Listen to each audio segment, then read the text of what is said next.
Howard Carter stayed for 5 years, 5 seasons, trying to find the tomb.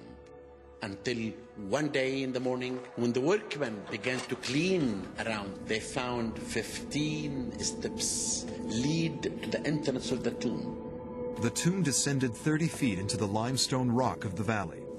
The end of the shaft was blocked. Carter punched a hole. And he saw in this room For 3,000 years, King Tut and his tomb in the Valley of the Kings remained concealed beneath shifting sands. Other tombs were discovered and completely pillaged, but not his. Believing he could find it, an Englishman named Howard Carter mounted 5 arduous expeditions, but they yielded nothing. In 1922, he returned to Egypt for a 6th attempt.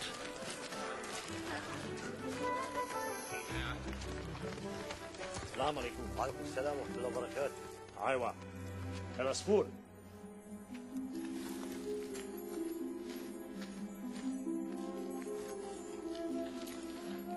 That year, he brought a beautiful canary to brighten his spirits.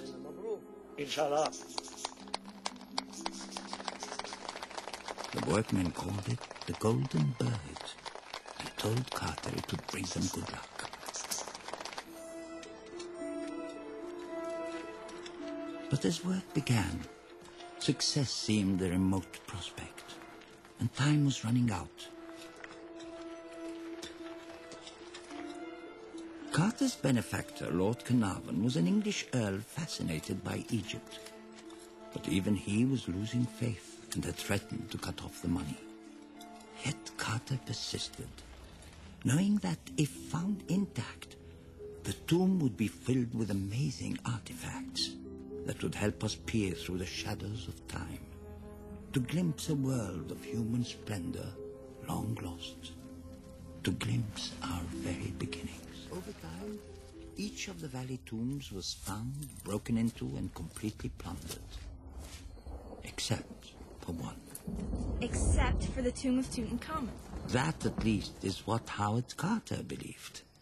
And if he was right, it would be the greatest archaeological discovery of modern times. But after 5 years, he still hadn't found it. And the situation was becoming desperate. Then, on the morning of November the 4th, 1922, a water boy trying to secure his jug hit an unusual rock.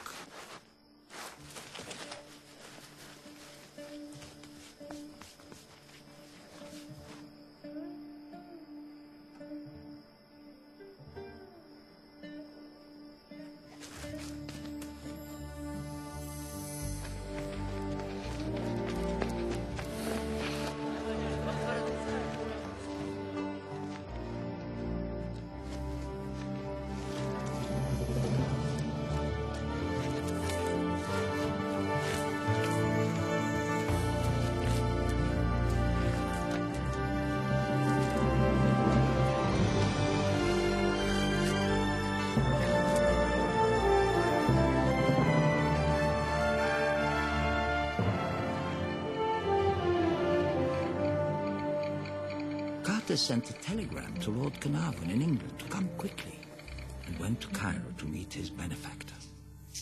But while he was away, something very strange happened.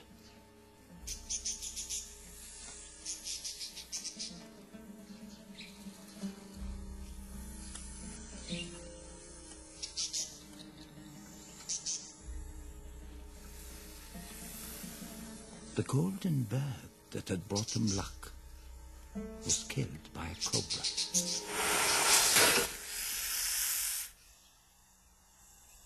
Well, now, the cobra was the protector of the pharaoh, and the canary represents those who had entered the tomb. So the cobra ate the canary because of the mummy's curse? More likely he ate it because he was hungry. I like the curse idea better. Well, certainly the workmen believed it was the curse. The death of the golden bird was a bad omen to them. It meant that someone close to the project would die within the year. Rumors of a curse mattered little to Carter. He hoped his dig would uncover a tomb like this one, the tomb of a pharaoh named Ramses VI, who ruled long after King Tut. Carter wanted to find treasure. On November 26, 1922, Howard Carter reached the wall outside the first chamber of Tutankhamon's tomb. What can you see?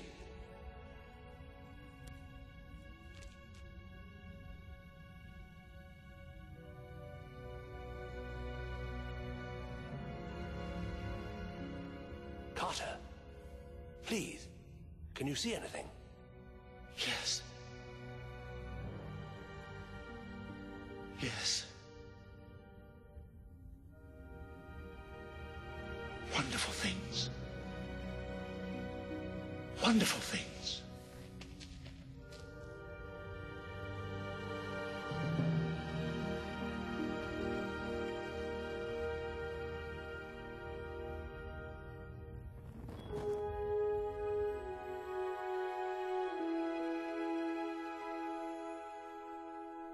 And they were wonderful things, kept hidden for over 3,000 years in 4 chambers carved from solid rock. They entered to find the only intact king's tomb ever discovered in modern times.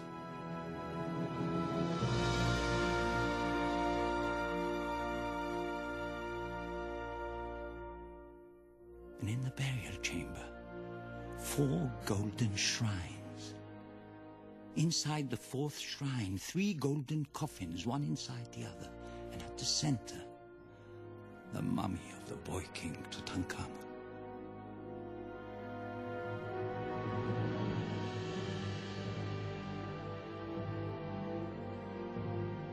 This was the greatest treasure ever found in Egypt. Well over 2,000 objects of gold, alabaster, lapis, and precious jewels made thousands of years ago by master craftsmen.